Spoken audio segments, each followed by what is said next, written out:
and I believe there's only just one color for the Eco Drive.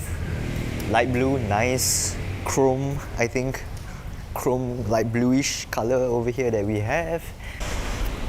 See, for this Eco Drive, just turn to the right and it's on. It's key ignition, which is great. Don't really need to be afraid of your e-bike getting stolen.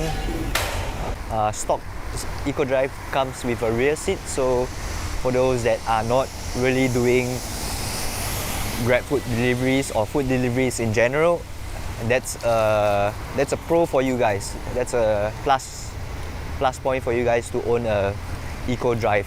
The horn is really loud, as you guys have heard. Horn is really loud. I really like the horn. Let's go and horn all those phone zombie. Oh, looking like what Jerry said lah, huh? All those people looking down, looking at their phone, looking upstairs. Or some from in front, they keep looking at the floor, look upstairs, you ring a bell, make them notice you also, right? Reduce speed now, 50 kilometers per hour.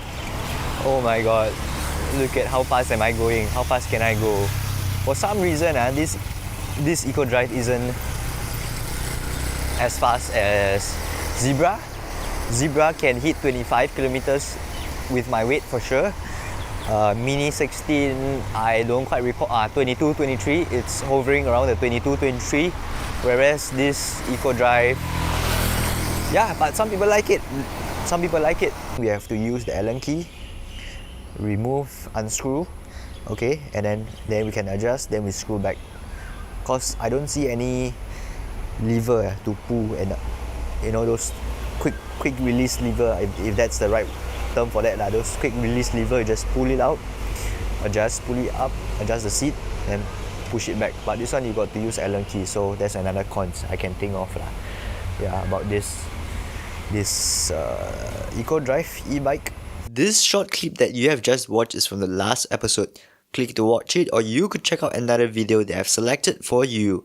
Fellow riders, see you on the streets!